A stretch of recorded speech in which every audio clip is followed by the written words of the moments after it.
What's up, everybody? Welcome to my new podcast. My name is Christian Luzio, and this podcast is going to be called The Daily D. Uh, Great name. But it's going to be a lot of different things. So basically, I'm just going to be showcasing a lot of things that I like to do. It's going to be a sports podcast. It's going to be like guitar song tutorials. I've been playing guitar for about 12, 13 years. So teach you guys some songs. I also like to do card magic, not to go full blown nerd on you, but I'm going to be showing you how to do some cool tricks. Um, TV show reviews, movie reviews, and really anything else that kind of comes to my mind. So this first one is going to be a sports podcast on the NFL playoffs coming up this weekend, which I'm super excited about. And I know a lot of other people are too. And I'm just going to go game by game, give you my winners, predictions, and take a look at some inside stuff, break down some actual game film for a team, and just go over some in-depth statistics that kind of point me in the direction of where I think the games are going to go. So the first one, the Colts and the Texans. The Colts so far have beaten the Texans twice this year, once at home, once on the road, obviously, and they're playing really good football. I think they're 9-1 in their last 10 games or something like that. And the Texans were really hot until they ran into the Eagles. Go Birds! And they kind of hit a wall a little bit, and their offense has not looked the same. Their defense hasn't even looked the same, and then they are struggling a little bit. They're kind of becoming. It just seems like Deshaun Watson's trying to do a little bit too much with the football, not really, relying on the run game too much. He's trying to get out of the pocket a lot and make a lot of poor decisions, in my opinion. And I think that's where the Colts can really exploit this and potentially win for the third time against this team. I think the last time that was done, where a team beat a team three times in one season, was the Eagles against the Cowboys back in the McNabb era, I believe. So it's been a while, but I think they can do it, given the fact that Deshaun Watson is the most sacked quarterback in the NFL. 62 sacks this year taken, and that's the most. And right now, I'm going to show you some film for their offensive line and why they struggle communication-wise. So let's take a look at that. This is from week 3, and the game's pretty much over. But this is early in the season when the Texans fell to 0-3. But this is still attributing to their offensive line struggles. You're going to see a simple four-man rush here. It's simple protection, and just keep an eye on the defensive line, the two interior defensive line, and the tackles, and watch what happens with the guards in the center. So I'm going to stop it and start it and explain. So simple four-man rush, and what you're going to see is this tackle, who's picked up by the center here, run what's called a stunt. So he's going to loop around to get a free run at the quarterback. This guy's going to push this way so he can kind of pick or screen almost, if you want to use a basketball term, the center so he can loop around. So there he goes, and this is going to give a free run at him. Now what Watson's going to do is he's going to see that, and he's going to flush this way. The problem here that you're going to see is the left guard is going to leave this guy who already has beaten this center and pick him up and leave a free run at Deshaun Watson, which is a big mistake. So right here, he leaves him to go pick him up. Why? I don't know, because he is in no position to block this guy. All he's going to do is push him into Deshaun Watson or have to tackle him to get a holding penalty, and it just gives him a free run at Deshaun Watson. So that's bad. So we'll back it up again. And again, pay attention to the two guys in the middle.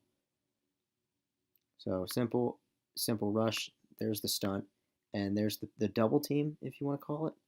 And it's fine. I mean, if he stays with him, he just rolls out to the right. He can run. There's no spy over here. He's not going to catch him. He can run for this, probably pick up the first down, or hit one of these three guys in a route.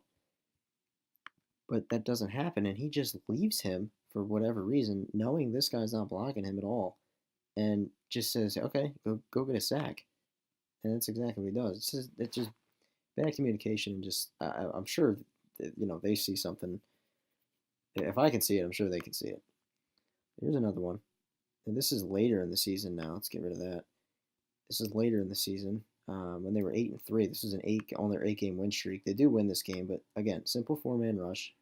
This guy's going to be a spy in the middle, and this is early in the game, so they're not playing off coverage or anything like that, or like three deep man or whatever you want to call it. And there's no stunt here. This is just simple. But let me back it up again. The line of scrimmage is at the Cleveland 26. Watson takes a snap at the Cleveland 31, so he's 5 yards deep, which is normal in shotgun. Watch how much penetration these guys get. Watch how far back the line of scrimmage moves. So there's about 1.5 seconds already. These guys are 7 yards deep. Myles Garrett's already getting in the face of Watson. This guy might be hands to the face, and he's going to push the pocket, and it's just a huge collapse. And he got slammed, but he's looking for a flag. But back it up again. Again, simple four-man rush, and it's just the penetration. This guy just, there's no way here's another thing. Right here, this is bad. When this guy's, this is not what you want to see if you're an offensive line coach. This guy's standing around blocking literally no one, and this much pressure on the quarterback.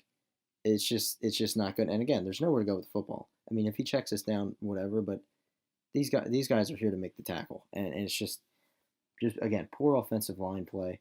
We'll watch him get dropped again. There he is.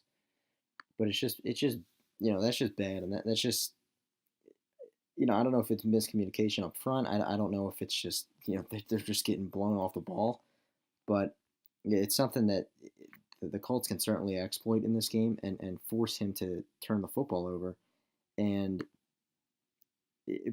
cause a sack, maybe a fumble, a strip sack, and if he gets frustrated late enough in the game, he might turn this thing over and make some poor throws and throw a few interceptions. Okay, so you see there, it's just there's communication issues, and if the Colts can get creative and find a way to get to him enough to force some turnovers in the game, like I said, I think they can win this game, and I do expect them to win this game. Luck's playing well. Frank Reich, as a head coach, has been a huge addition to their offense. Eric Ebron has been a shining star for them with touchdowns and just opening up a lot of things outside. He garners a lot of attention now from safeties. He's a big body, especially in the red zone. He's tough to cover. He's really rejuvenated his career, really, in Indianapolis this year. So I think the Colts win this game. I don't think it's going to be a blowout either way. The Texans really don't get in games where they get blown out. So I do expect the game to be close, maybe like a 27-21 game, something like that. But I do think the Colts actually go in and win for a third time. The next game, Seattle and Dallas. This is, I think, a lot of Eagles fans, including myself, immediately want to say the Seahawks are going to win this game. I don't think it's going to be as easy. I do think they ultimately win the game, but I don't think it's going to be as simple as a win as people think. The Cowboys are very good at home. They're going to rely on Zeke. Everybody knows this, especially at home. And they've been playing really good football. Defensively, they've been playing really well consistently throughout the year. Ever since that Saints game, they've been playing really well. Offensively, they don't do too much. They're not a team that's going to, burn you, or unless they play the Eagles, of course, but they're not a team that's going to burn you. They're not a team that's going to blow you out most of the time. You look this past weekend, they played most of their starters besides Zeke, and they struggled against the Giants. So it's and look, that could be a combination of a few things. I'm not going to look too much into a Week 17 game that didn't mean anything, but the one problem that I think they have is their quarterback. He will miss throws. He will overthrow a lot of guys. There was one this past week that stood out to me. He threw it to Amari Cooper wide open for a touchdown and completely missed him. He will do that. I can almost guarantee he's going to overthrow someone in this game. And if Seattle can annoy him enough, can pressure him enough, he will fumble the ball as well. He is prone to dropping the football in the pocket, and Seattle can come up with a few turnovers in this game. Russell Wilson in the playoffs is very good. They are actually playing really well too. Their defense is playing good. They've completely retooled their defense since the whole Legion of Boom era's kind of expired. Their run game is very good. Doug Baldwin is back. Tyler Lockett has become a reliable receiver for Russell Wilson, and I just think they're going to have too much for Dallas. I don't know. I just can't trust that Dak Prescott's going to go go head to head with Russell Wilson and beat him in a playoff game. I just don't see it. I really don't. So I'm going to say Seattle wins this game. And again, another close game. I think you're going to see something like 24, 20 maybe, something like that, but pretty close. The next one, the Chargers and the Ravens. This game actually was played a few weeks ago. I believe the week of Christmas. I think it was played on a Thursday night, and or Thursday or Saturday. I can't remember which one, but the I think everybody wants to just go, oh, Chargers are going to win. I don't know. I do think they win, but it's going to be a dogfight. I mean, as much as I don't think Lamar Jackson's a good quarterback, he is playing oddly good football. I don't think he's playing good quarterback play, but he's doing enough to win football games and make the other team uncomfortable and put them in weird situations. He ever since he started, his passing numbers aren't great. I mean, his touchdown to interception ratio is 5-3, I think, something like that. So it's not great. He doesn't throw for a lot of yards. He doesn't really throw the football a lot. I mean, in the modern day of football, with guys, slinging, Mahomes had 50 touchdowns. It's just a passing league. He only throws the ball about 21 times a game. It's his running. I mean, he's come in, and since he started, he has not rushed under 10 times a game. The first game he played, he ran 26 times. So with him, with that, they have to keep him contained. If they cannot, if they avoid him getting out of the pocket and picking up first downs on third down and gashing them for 12, 15-yard runs, it's going to not allow the Ravens to, I think, successfully run the football with Gus Edwards and Kenneth Dixon. And that's really their mantra on offense, is running the football. They're going well. I think they're 6-1 since he started. They run the football really well. They don't throw the ball down the field. They don't pick up chunk plays through the air. It's not that at all. They gash you on the ground. And the playoffs are all about exploiting what a team does bad and stopping what they do well. And if the Chargers focus on stopping their run, I don't think they should have an issue winning this game at all. They're talented on both sides of the football. They have a lot of offensive firepower. They probably have the rookie of the year in Derwin James, defensive rookie of the year, in my opinion. They have a good front four. They're having good secondary play. Their linebackers are good. They should be able to beat them if they can just keep Lamar Jackson contained and not allow him to pick up big chunk yardage on third down. So I think the Chargers win this game. Again, not a blowout. I think it's rare you're going to see a blowout in these playoffs, as you don't really ever do. But I think they do end up winning this game, like 27-23, something like that. Finally, the last game on the slate, the Bears and the Birds. So the Bears are, I think, a 5-point favorite, 5.5-point favorite, after they said Nick Foles was going to play.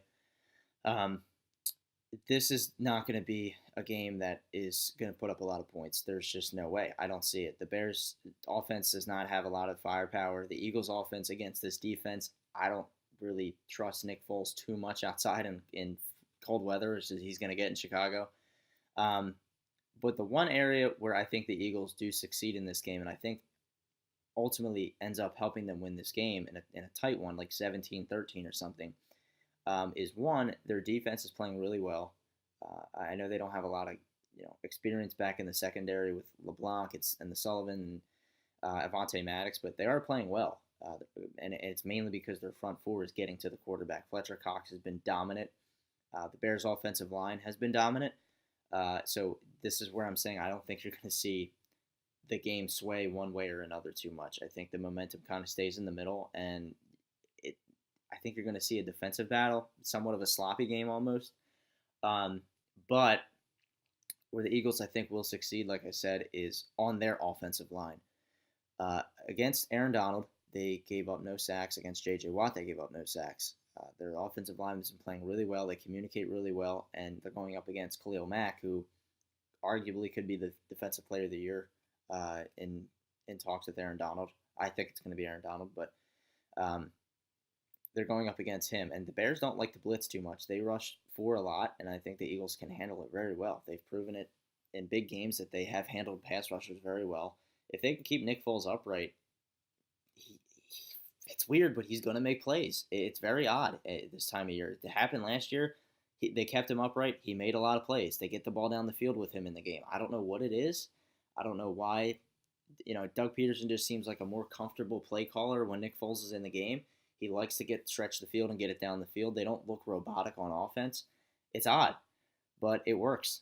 And quite honestly, I don't care. And if they win, they win. Running the football, they are succeeding very well. All three of the running backs, Smallwood, Josh Adams, and Darren Sproles, has been a huge addition since he's come back. They're controlling the clock. I mean, they're controlling the football. They're moving it well. They're picking up third downs. They're scoring in the red zone. It's been a huge difference. And I'm on record saying that I don't see the infatuation with Darren Sproles, but the dude's playing good, and he's given them a whole nother dimension to their offense, and you have to respect that.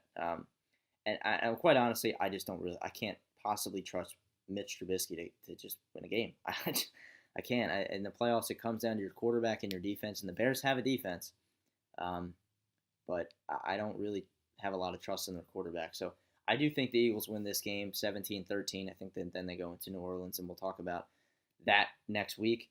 I'm going to try to do a sports podcast once a week, maybe twice a week, but it's going to be daily content for this whole podcast thing. It's going to be different things each day.